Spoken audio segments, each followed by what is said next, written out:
बच्चों, स्वागत है आपका हमारे शिक्षण अधिगम कक्षा कक्ष में। आज हम पढ़ेंगे कक्षा 10 से साखी पाठ्यपुस्तक स्पर्श भाग 2 से। तो चलिए पहले जानते हैं कबीर के बारे में कि कबीर कौन थे, इनका व्यक्तित्व कैसा था। संत कबीर एक विद्रोही, फकीरा, अक्खड़, दूरदर्शी, प्रबल चेतना संपन्न, अद्भुत व्यक्तित्व, एक ऐसा साधक जो गृहस्थ होते हुए भी वैरागी था और वैरागी होते हुए भी गृहस्थ था। इन्होंने विशाल जनशक्ति में प्रबल ओज व दिव्य दृष्टि का समावेश किया, जिसके अद्भुत आलोक से समस्त संसार आलोकित हुआ और चेतना का सागर हिलोरे लेने लगा। संत कबीरदास हिंदी भक्तिकालीन काव्यधारा के संत कवियों में अपना महत्वपूर्ण स्थान रखते हैं।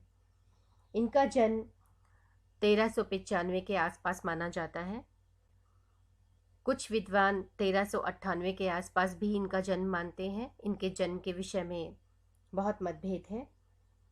कोई प्रत्यक्ष साक्ष्य इनके जन्म से संबंधित उपलब्ध नहीं हो पाया है। कबीरदास का पालन पोषण एक मुस्लिम दंपति नीरू और नीमा ने किया, जो जुलाहे का कार्य करते थे। कबीर ने स्वयं को अपनी कई रचनाओं में जुलाहा कहा है। उन्होंने कभी विधिवत शिक्षा नहीं प्राप्त की, किंतु ज्ञानी और संतों के साथ रहकर कबीर ने दीक्षा और ज्ञान प्राप्त किया। वे धार्मिक कर्मकांडों से परे थे। उनका मानना था कि परमात्मा एक है, इसलिए वे हर धर्म की आलोचना और प्रशंसा करते थे। उन्होंने कई पद गाए जो आज के सामाजिक परिदृश्य में भी उतने ही सटीक हैं जितने कि उस समय। कबीर की प्रासंगिकता जस की तस है। उन्होंने अपने अंतिम क्षण मगहर में व्यतीत किए। यह स्थान इस समय उत्तर प्रदेश में है और वहीं अपने प्राण त्यागे। सन 1518 ईस्वी में उनकी मृत्यु का समय माना गया। कबीरदास की रचनाएं कबीर ग्रंथावली में संग्रहित हैं। कबीर की कई रचनाएं गुरु ग्रंथ साहब में भी पढ़ी जा सकती हैं। तो आइए जानते हैं कबीर से जुड़े कुछ और तथ्यों के बारे में। कबीरदास के जन्म के बारे में यह प्रसिद्ध है कि किसी विधवा ब्राह्मणी ने उनको जन्म दिया और लोकलाज के कारण वह काशी में उन्हें लहर तारा तालाब की सीढ़ियों पर छोड़ गई थी। कबीरदास रहस्यवादी कवि और संत भक्तिकालीन युग में ज्ञानाश्रयी निर्गुण शाखा की काव्यधारा के प्रवर्तक हैं। इनके गुरु रामानंद थे। भाषा इनकी पंचमेल खिचड़ी या सद्दू कड़ी कही जाती है, जो मिश्रित भाषा है। वे विद्रोही व रूढ़ियों तथा कर्मकांड के घोर विरोधी थे। वह एकेश्वरवादी थे। इनकी कृतियां बीजक में संग्रहित की गई, जो साखी सबद और रमैनी के रूप में थी। डॉक्टर श्याम सुंदर दास ने कबीर ग्रंथावली में इनके दोहों का संकलन किया। इनका विवाह लोई नामक कन्या से हुआ, जिससे इनको 2 संतानें हुई, एक पुत्र कमाल और पुत्री कमाली। आइए कबीरदास की साखियों के बारे में जानते हैं। साखी कबीरदास के दोहों को साखी कहा गया। कबीरदास हिंदी निर्गुण भक्ति धारा के प्रमुख कवि हैं। साखी शब्द साक्षी शब्द का तद्भव रूप है, जिसका अर्थ है प्रत्यक्ष ज्ञान। प्रस्तुत साखियां दोहा छंद में है। इनकी भाषा को पंचमेल खिचड़ी या सद्दू कड़ी कहा गई। संत संप्रदाय में अनुभव ज्ञान अर्थात व्यवहारिक ज्ञान का ही महत्व है। शास्त्रीय अर्थात वेद पुराण से जो भी ज्ञान प्राप्त होता है, उनका कोई महत्व नहीं है। कबीर का अनुभव क्षेत्र बहुत अधिक फैला हुआ था, अर्थात कबीर स्थान स्थान पर घूमते थे और प्रत्यक्ष ज्ञान प्राप्त करते थे। उनके द्वारा रचित साखियां प्रमाण है कि सत्य का प्रत्यक्ष ज्ञान देता हुआ ही गुरु शिष्य को जीवन के तत्व ज्ञान की शिक्षा देता है। जिस संप्रदाय से संत कबीर संबंध रखते हैं, उसमें अनुभव ज्ञान की ही महत्ता है। आइए कबीरदास की साखियों की शुरुआत करते हैं। और इससे पहले हम जानेंगे कि कबीरदास की साखियों का उद्देश्य क्या था। कबीरदास ने अपनी साखियों में दैनिक जीवन के महत्वपूर्ण पहलुओं को अभिव्यक्त किया। उन्होंने मधुर वचन का महत्व, मनुष्य की प्रवृत्ति, प्रेम का महत्व, आलोचकों की उपयोगिता आदि विशेष तथ्यों को खुलकर उजागर किया। साथ ही अहंकार का त्याग, जीव मात्र से प्रेम, सांसारिक मोह माया के त्याग पर भी बल दिया। कबीर ने ईश्वर के प्रति प्रेम की वह प्रक्रिया भी जाहिर की जिसके विरह में साधक का जीवन निरर्थक हो जाता है। उन्होंने स्पष्ट किया कि सांसारिक ज्ञान प्राप्त करने के लिए सांसारिक सुख सुविधाओं का त्याग करना होगा तथा जीव मात्र से प्रेम करना होगा। उनकी साखियां जन सामान्य को महत्वपूर्ण सीख देती हैं। ऐसी ही साखी आपके सामने प्रस्तुत है, तो आइए चलते हैं पहली साखी की ओर।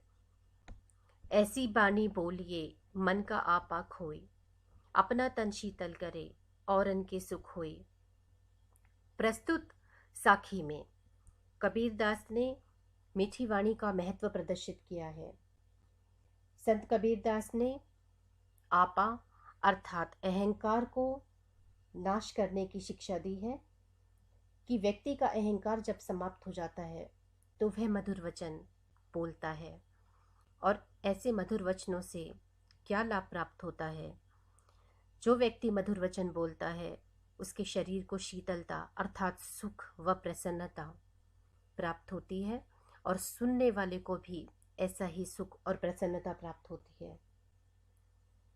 प्रस्तुत साखी कबीरदास के द्वारा प्रस्तुत है और अहंकार कटु वचन को त्यागने का संदेश देती है और मधुर वाणी को अपनाने के ऊपर जोर देती है कि व्यक्ति को ऐसी वाणी अर्थात मधुर वाणी बोलनी चाहिए जो प्रसन्नता प्रदान करे, उसे स्वयं भी और सुनने वाले को भी।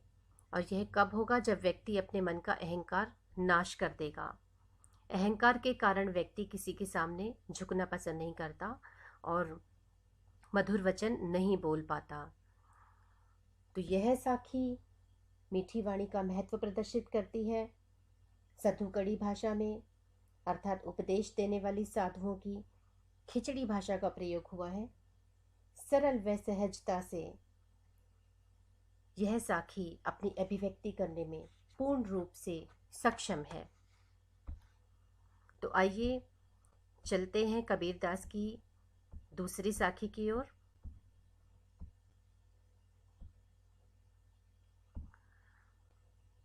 कस्तूरी कुंडली बसे मृग ढूंढे पन माही, ऐसे घटी घटी राम है दुनिया देखे नाही। कबीरदास की यह साखी प्रतीकात्मक है। बिंब और प्रतीकों का इसमें प्रयोग किया गया है और ईश्वर का महत्व, ईश्वर का निवास स्थान समझाने का प्रयास किया गया है। कस्तूरी एक ऐसा सुगंधित पदार्थ है जो नर हिरण की नाभि में पाया जाता है। इसमें एक विशेष प्रकार की खुशबू होती है। इसे इंग्लिश में डियर मस्क भी बोलते हैं।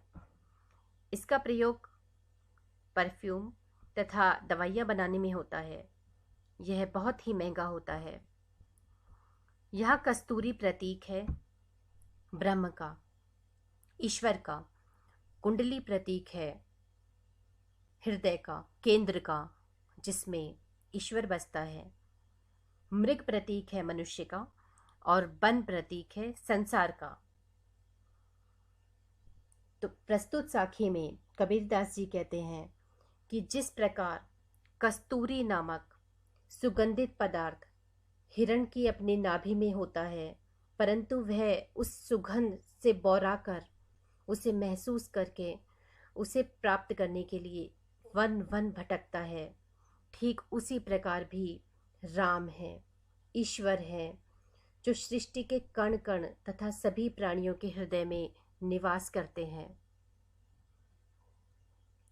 परंतु मनुष्य अज्ञानतावश उन्हें पहचान नहीं पाता और जगह जगह स्थानों पर उन्हें ढूंढता फिरता है।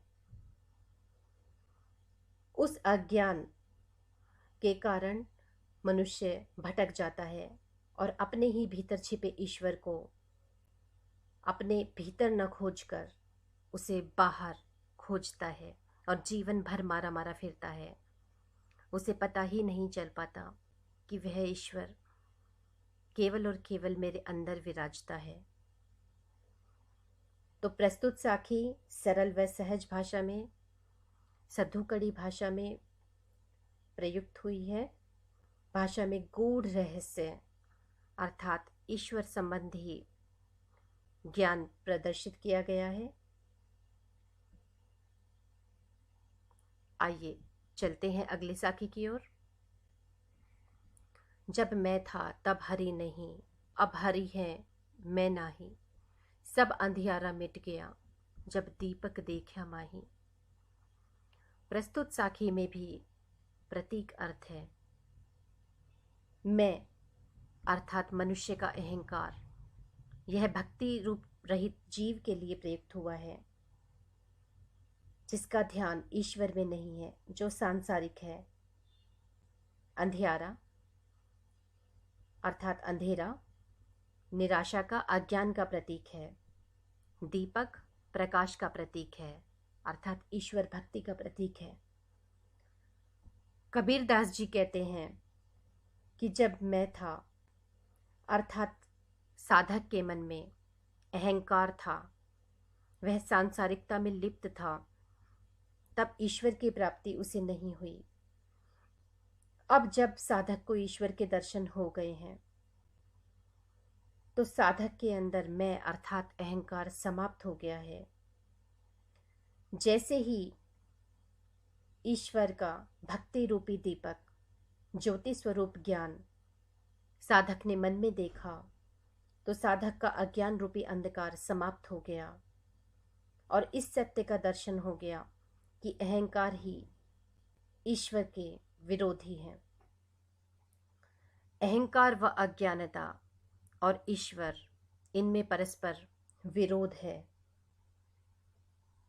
प्रस्तुत साखी तत्व ज्ञान का दर्शन कराती है। ईश्वर का दर्शन होने पर अज्ञान रूपी अंधेरा स्वतः ही दूर हो जाता है। मैं शब्द यहाँ अहम भाव के लिए प्रयुक्त हुआ है। अंधियारा अज्ञान का और दीपक ज्ञान का प्रतीक है। तो चलिए दोस्तों, चलते हैं अगली साखी की ओर। तो बच्चों, कबीर दास की यह साखी अंधियारे और प्रकाश का अंतर स्पष्ट करती है। कबीर दास की यह साखी यह स्पष्ट करती है कि ईश्वर की प्राप्ति किस प्रकार हो सकती है। व्यक्ति को अपने अहंकार का नाश करना है, तभी ईश्वर की प्राप्ति होगी। अहंकार और ईश्वर प्रबल विरोधी हैं। आइए अगली साखी की ओर बढ़ते हैं। सुखिया सब संसार है, खाए अरु सोवे, दुखिया दास कबीर है, जागे अरु रोवे। प्रस्तुत साखी कबीर दास के द्वारा मौज मस्ती में डूबे रहने वाले लोगों की ओर संकेत करती है। यह साखी यह स्पष्ट करती है कि भौतिक सुख के पीछे भागने वाले लोग संसार की नश्वरता से अनजान रहते हैं। जिन्हें संसार की नश्वरता का ज्ञान नहीं है, वे पूर्ण रूप से इस भौतिक संसार में लिप्त रहते हैं।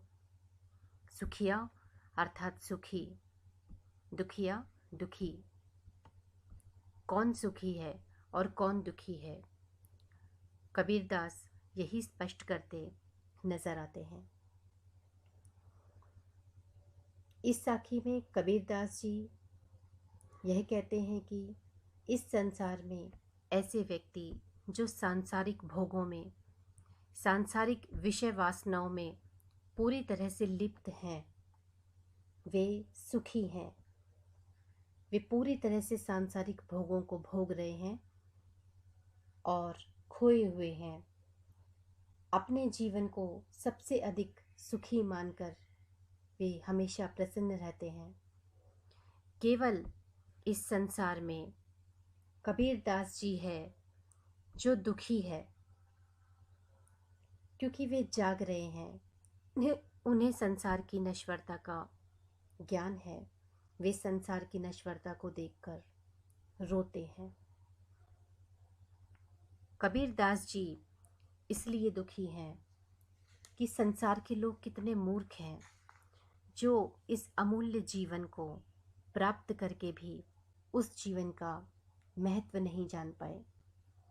संसार में सुखी व्यक्ति वह है जो सांसारिक भोगों में लिप्त है, ईश्वर के प्रति प्रेम न रखकर तन मन से सांसारिक विषय वासनाओं को, सुखों को भोगता है और अपना जीवन सुख समृद्धि आदि के बीच व्यतीत करता है।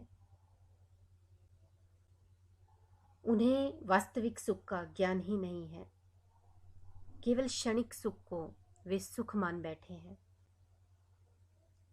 इतनी बड़ी भूल करने पर कबीरदास जी दुखी हैं।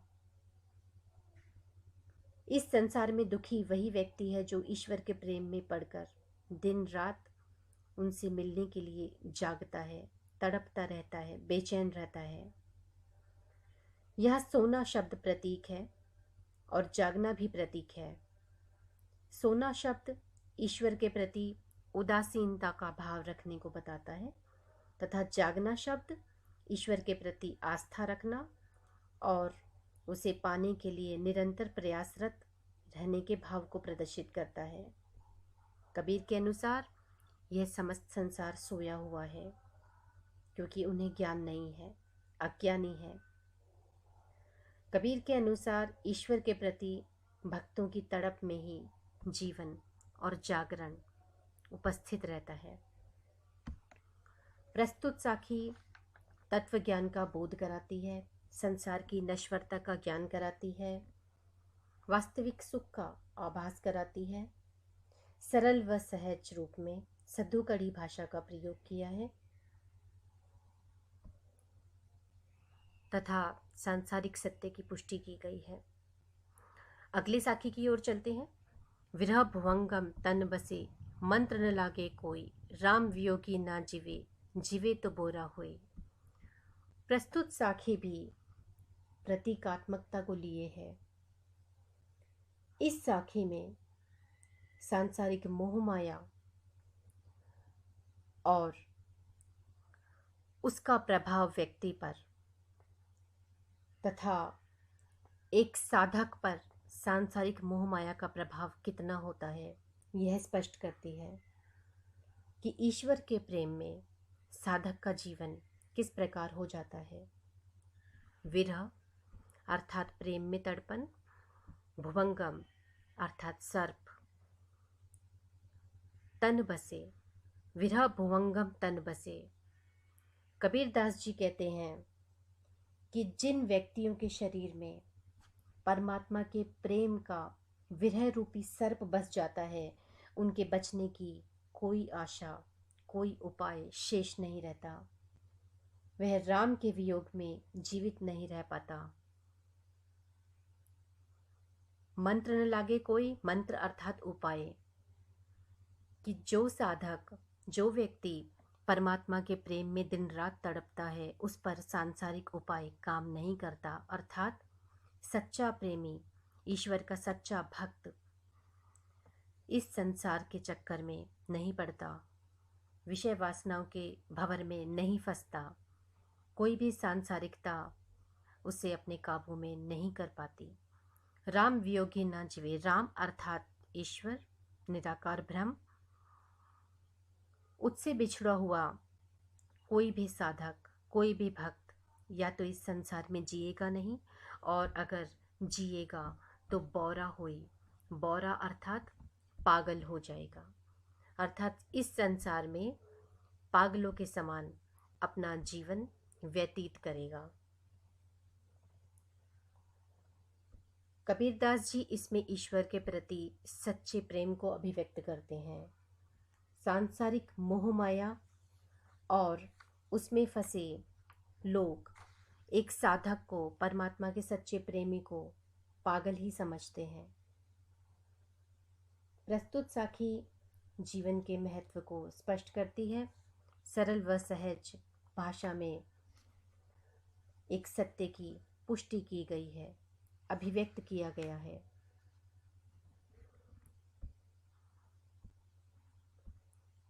अगली साखी की ओर चलते हैं।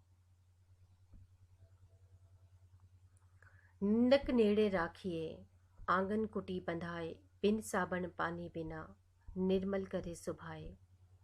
प्रस्तुत साखी में आलोचकों की उपयोगिता पर प्रकाश डाला गया है। आलोचक से सभी घृणा करते हैं, परंतु कबीरदास निंदक को अपने पास में रखने के लिए कह रहे हैं, क्योंकि जो व्यक्ति हमारी निंदा करता है वह व्यक्ति हमारी कमियों को उजागर करता है और हमें दोबारा सोचने के लिए विवश करता है। हमें अपने स्वभाव को सुधारने का मौका प्राप्त होता है। कबीरदास जी कहते हैं कि ऐसे व्यक्ति को जो आपकी निंदा करता है उसे सदा ही अपने पास रखना चाहिए, उसे अपने हृदय में स्थान देना चाहिए। आंगन कुटी बंधाई अर्थात उसकी कुटिया अपने आंगन में बनाकर रखनी चाहिए। अर्थात इसके पीछे छिपा हुआ अर्थ है कि उसे हृदय में स्थान देना चाहिए। उसके द्वारा उजागर की हुई कमियों को हृदय से स्वीकारना चाहिए, उससे घृणा नहीं करनी चाहिए और उन कमियों को दूर करने का प्रयास करना चाहिए।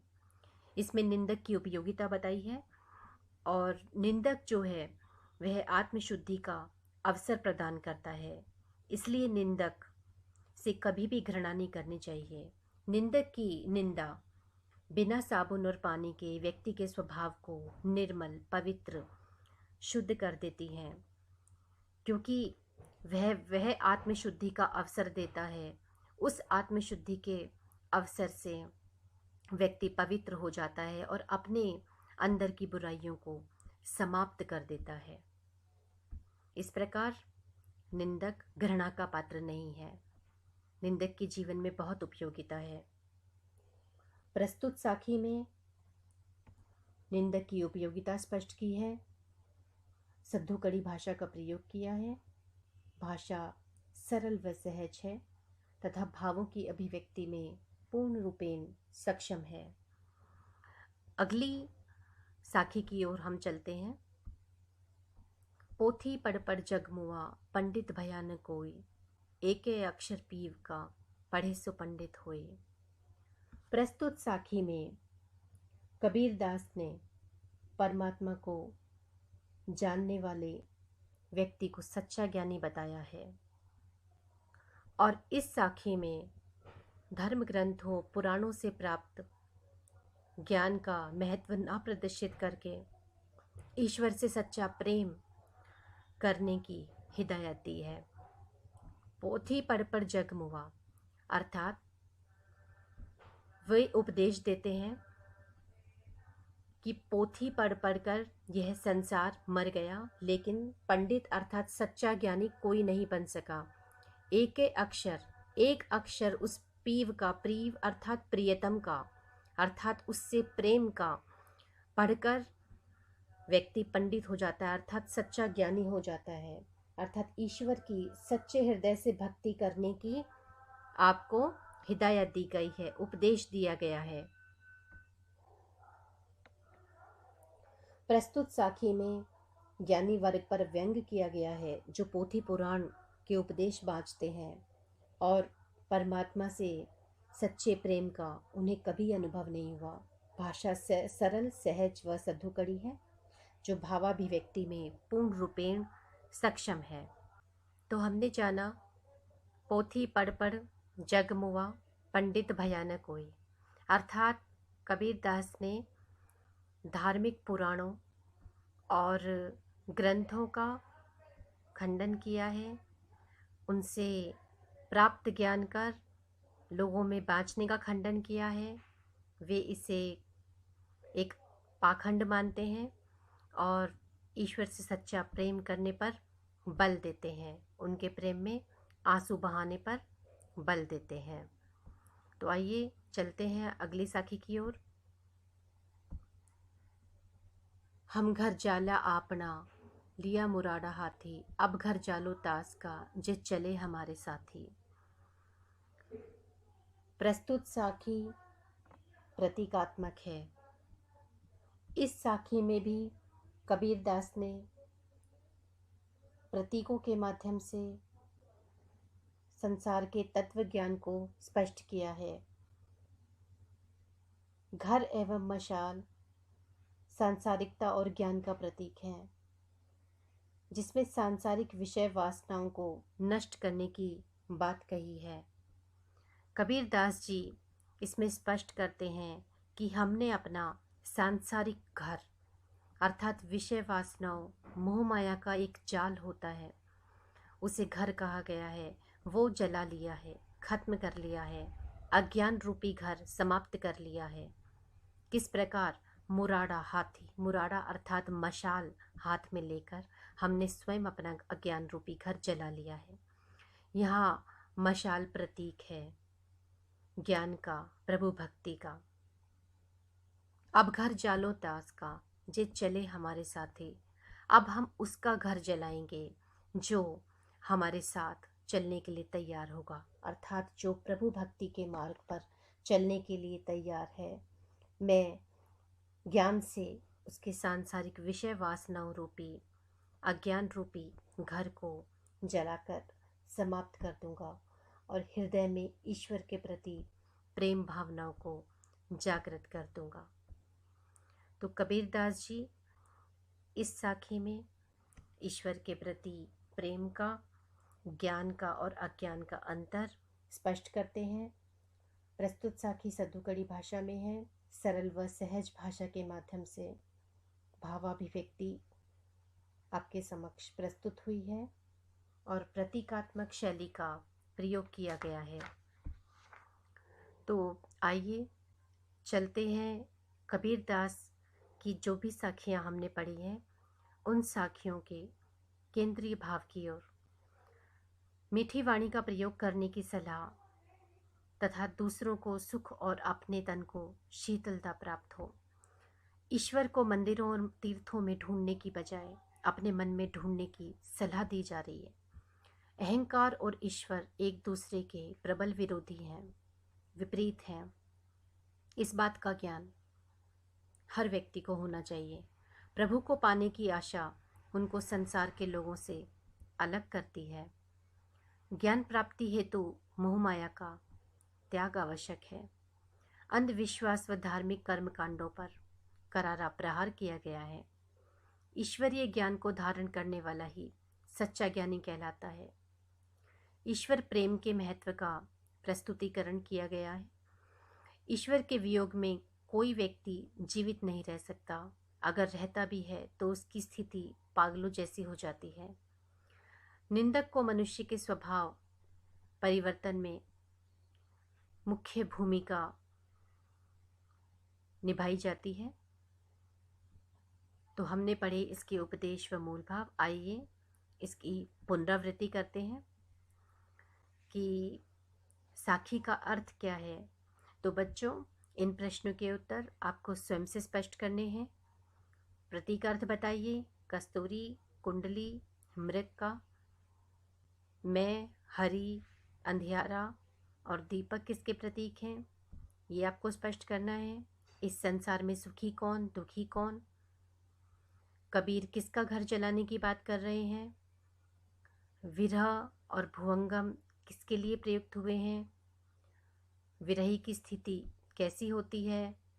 निंदक को कहाँ रखने की सलाह दी गई है। सच्चा ज्ञानी कौन है और आपा का शाब्दिक अर्थ क्या है। आपा और अहंकार के बारे में बहुत सी बातें हुई। कबीर की साखियों के बारे में हमने पढ़ा। तो बच्चों, आशा है कि आपको कबीर दास की साखियों के बारे में जो भी आज ज्ञान प्राप्ति हुई है वह आपके लिए पूर्ण रूप से लाभदायक होगी। तो मिलते हैं अगली कक्षा में। उस कक्षा में हम कबीर से संबंधित बहुवैकल्पिक प्रश्न, लघु उत्तरीय प्रश्न, दीर्घ उत्तरीय प्रश्नों पर चर्चा करेंगे। धन्यवाद।